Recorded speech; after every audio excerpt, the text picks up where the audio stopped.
फटी रह गईं। खांसी की वजह से उसने अपना वो पुराना सा चश्मा उतारकर डेस्क पर रखा हुआ था और उसी वजह से मैंने उसका वो असली रूप देख लिया। एकदम दूध जैसी गोरी स्किन, कमल के फूल जैसा प्यारा और नाजुक चेहरा। भाई वो इतनी खूबसूरत थी कि मैं लफ्जों में नहीं बता सकता। भाई साहब, क्या मैं सपना देख रहा हूं? क्या यही वो बदसूरत लड़की है? क्या क्लास के सारे लड़के अंधे हो गए हैं या मेरी आंखों में कोई खराबी आ गई है? मैं तो एकदम ब्लैंक हो गया। टीचर को मेरा ये शौक चेहरा दिखा नहीं।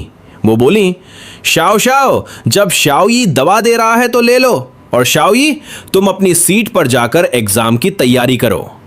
मैंने वो पैकेट धीरे से उसकी डेस्क पर रखा और अपनी सीट की तरफ वापस चल दिया। जैसे ही मैं बैठा, मेरे बेस्ट फ्रेंड ली हुई कुन ने मुझे थम्स अप दिखाया और धीरे से कहा, भाई तू तो महान है, किसी को नहीं छोड़ता। पर मेरा ध्यान उसकी बातों पर था ही नहीं। मेरे दिमाग में बस जीहान का वो चेहरा घूम रहा था। सच बताऊं तो स्कूल की सबसे सुंदर लड़की भी जीहान के सामने कुछ नहीं थी। मुझे पक्का यकीन था कि अगर वो ये ढीला यूनिफॉर्म उतारकर अच्छे कपड़े पहन ले तो वो बड़ी बड़ी हीरोइनों को फेल कर देगी। उधर जीहान ने चश्मा वापस पहना और थोड़ी देर सोचने के बाद मेरी दी हुई दवा खा ली। दवा खाते ही उसका दिमाग एकदम फ्रेश हो गया और गले की खराश तुरंत गायब। उसे लगा ये कोई बहुत महंगी और रेयर दवा होगी। इधर मेरी हालत खराब थी, अब मुझे उस पर पूरा हक जताना था। पर भाई, एग्जाम शुरू हुए 10 मिनट बीत चुके थे और मैंने अपना नाम तक नहीं लिखा था। मेरे अंदर एक ही ख्याल चल रहा था कि इससे पहले कोई और इस छुपे हुए खजाने को देख ले, मुझे इसे अपना बनाना होगा। पर तभी मुझे टेंशन हुई। कॉलेज एंट्रेंस में सिर्फ 1 हफ्ता बचा था। जीहान तो टॉपर है, वो तो देश की टॉप यूनिवर्सिटी में जाएगी और मेरे जैसे मार्क्स के साथ तो मैं उसे कभी दोबारा देख भी नहीं पाऊंगा। मैंने ठान लिया, नहीं, मुझे भी टॉप कॉलेज जाना होगा। मुझे गजब के मार्क्स लाने होंगे ताकि मैं भी उसी यूनिवर्सिटी में जाऊं। मैंने जोश में आकर पेपर देखा, पर भाई अगले ही पल मेरी हवा निकल गई। इंग्लिश के उस पेपर का हर एक अक्षर मुझे समझ आ रहा था, पर जोड़कर क्या मतलब बन रहा था ये मेरे पल्ले नहीं पड़ रहा था। तभी मेरी आंखें चमकी। अरे हां, मैं सिस्टम के बारे में कैसे भूल गया? अब तो मेरे पास पावर है, टॉप करना कौन सी बड़ी बात है। पर मैं जितना मर्जी सोच लूं, मुझे कोई आइडिया नहीं आ रहा था। क्या मैं एग्जाम के बीच पेपर को तोड़कर वापस बना लूं? पर सिस्टम तो दिन में सिर्फ एक ही बार यूज कर सकता हूं और एग्जाम तो कई सारे होने थे। पूरे 2 घंटे मैं यही सोचता रहा। मेरे सामने पेपर एकदम खाली था। बस खड़ूस टीचर के राउंड लगाते वक्त मैंने अपना नाम लिखा था, बाकी पूरा पेपर कोरा।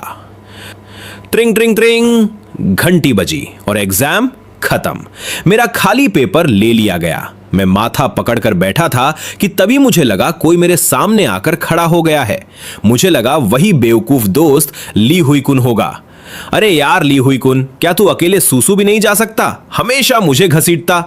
ए, तुम श्याओ जीहान? अरे क्या हुआ, कोई काम था क्या? उसने वापस वो बड़े बड़े पुराने चश्मे पहन लिए थे और फिर से वही बदसूरत लड़की वाला भेष बना लिया था। वो अपनी गर्दन झुकाए चुपचाप खड़ी थी। उसने बहुत हिचकिचाते हुए कहा, वो सर्दी की दवा के लिए थैंक यू।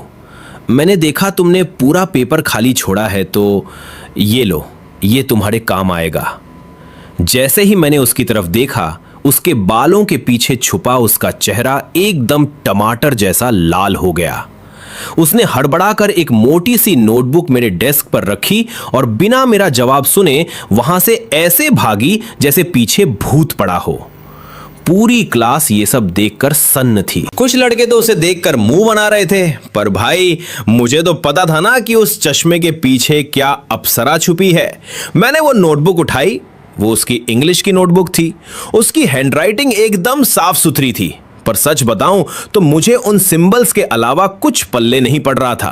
पर भाई मैंने सोचा, क्या ये प्यार की पहली निशानी है?